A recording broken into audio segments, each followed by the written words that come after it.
Sir నమస్కారం అండి. So ఒక స్టాండప్ కమెడియన్ అనుదీప్ ఆయన పేరు. అయితే పవన్ కళ్యాణ్ గారి గురించి, ఆయన పిల్లలు అండ్ వైఫ్ గురించి, ఆఖరికి రామ్ చరణ్ గారి గురించి కూడా చాలా వల్గర్ గా మాట్లాడడం జరిగింది కామెడీ చేసే ప్లేస్ లో. సో దీన్ని మీరు ఏ రకంగా చూస్తారు? వాడు అనుదీప్ కాదు, అవులేగాడు. వాస్తవంగా రాజకీయ నాయకులు ఒకరిపై ఒకరు విమర్శలు చేసుకుంటూ కాలక్షేపం చేసుకుంటూ ఏదో క్యారెక్టర్ అసాసినేషన్ చేసుకుంటూ బతుకుతుంటారు. అంత నీచంగా తయారైపోయింది రాజకీయం.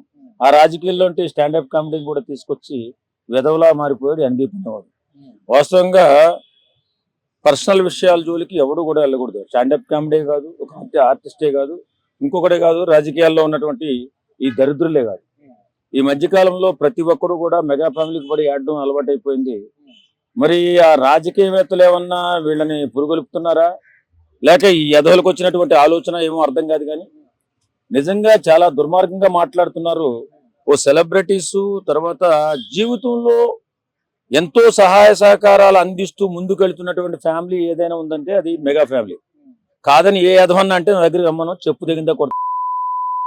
వాస్తవంగా ఒక వ్యక్తిత్వం ఉన్న వ్యక్తుల్ని తక్కువ చేసి మాట్లాడుతూ పబ్బం గడుపుకుంటూ ఎదగాలని ఆలోచించే వ్యక్తులు చీడపురుగులుగా తయారవుతారు. మరి రాజకీయం లేనటువంటి స్టాండప్ కామెడీలో కూడా ఈ ఎనదూపినటువంటి ఈ విధవ మరి ఎలా వచ్చాడో తెలీదు. మెగా ఫ్యామిలీని టార్గెట్ చేసి ఇష్టానుసారంగా మాట్లాడుతున్నాడు. ఏమనంటే మెగా అభిమానులు దౌర్జన్యం చేస్తారు, దుర్మార్గం చేస్తారని ఏడుస్తారు. మరి ఇలా ఏడ్చే వదులకి ఆ ఫ్యామిలీ జోలికి వెళ్ళకూడదని తెలుసుకోవాలి కదా సన్నాసులకి. సరే, ఇప్పుడు కామెడీ చేయాలి అనుకుంటే 1,00,000 ఉంటాయి. బట్ అవన్నీ కూడా గాలి వదిలేసి ఓన్లీ వీళ్ళ ఫ్యామిలీ మ్యాటర్ ని, ఇప్పుడు డివోర్స్ అని చెప్పేసి, లేకపోతే పిల్లల్ని గాలి వదిలేసాడని చెప్పేసి, అండ్ సినిమాలు ఫ్లాప్ అవుతున్నాయని చెప్పేసి రామ్ చరణ్ గారి గురించి, అంటే వీళ్ళని ఎందుకు ఇట్లా టార్గెట్ చేసి ఏ ఎదవ ముడ్డు ఆడు గడుపుకోవాలా, ఎవడి ఫ్యామిలీ గురించి ఆడు ఆలోచించాలా తెలియదా వీళ్ళకి? వీళ్ళు ఎవడో చెప్తే గానీ మనం నేర్చుకుంటామా, లేకపోతే ఎవరైనా నేర్చుకుంటారా? మెగా ఫ్యామిలీ అది అనుగుణంగా వాళ్ళు ఏం చేసుకోవాలంటే చేసుకుంటారు, వాళ్ళ ఇష్టం. అది నీకెందుకు? బాధ్యత ఉండాలి కదా. మనుషుల పట్ల విషం చిమ్ముతూ బ్రతకడం బతుకేనా? ఇలాంటి వెధవ బతుకును కుక్క బతుకు అని కూడా అంటారు. కాబట్టి రాజకీయాల్లో ఉన్న వ్యక్తులు కూడా పవన్ కళ్యాణ్ గారిని, చిరంజీవి గారిని ఎక్కువగా మాట్లాడడం. ఈ మధ్యకాలంలో వైఎస్ఆర్సీపీ కాంగ్రెస్ పార్టీ వాళ్ళు చంద్రబాబు నాయుడు గారిని అడగవలసిన మాటలన్నీ కూడా పవన్ కళ్యాణ్ గారిని అడుగుతున్నారు. కారణం ఏంటో నాకైతే అర్థం కాదు. కానీ మరి ఇలాంటి వ్యక్తులు ఏమనాలి? సరే, ఇప్పుడు ఈ విషయం తెర మీదకి వచ్చిన తర్వాత రీసెంట్ గా ఏబిఎన్ ఆంధ్రజ్యోతిలో కూడా వైసీపీ గురించి మాట్లాడారు కదా, కార్యకర్తల గురించి, జగన్ గారి గురించి.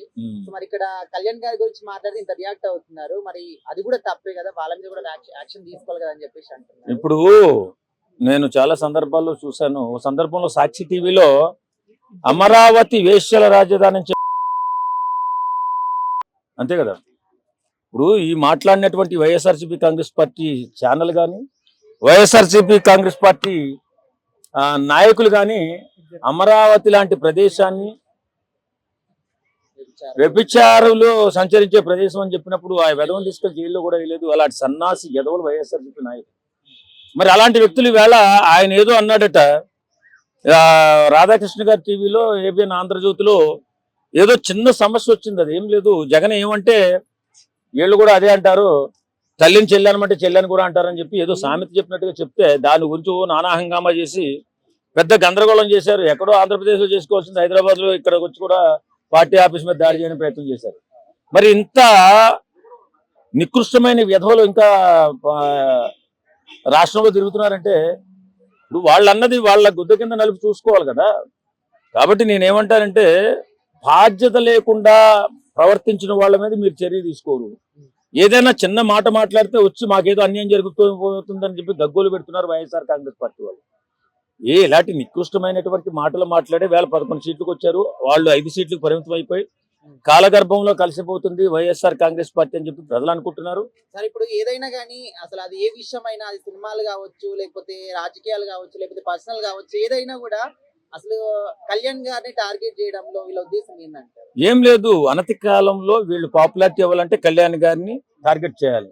ఎందుకంటే మాలాంటి హార్డ్కోర్ ఫ్యాన్స్ ఉంటారు, మేము బూతులు తిడతాం, వాస్తవంగా కోస్తాం ఎవడన్నా ఎక్కువ మాట్లాడితే.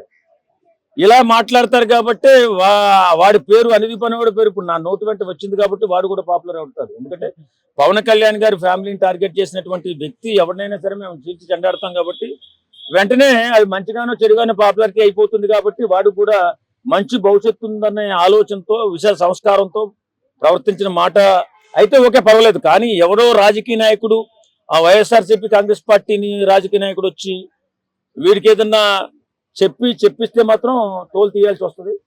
ఏదేమైనా సమాజంలో ఉన్నప్పుడు సంస్కారంతో మాట్లాడడం, సంస్కారవంతంగా ఉండడం, సాయం చేసేవారిని మీరు సన్మానాలు చేయాల్సిన అవసరం లేదు, ఓన్లీ అభినందిస్తే చాలు.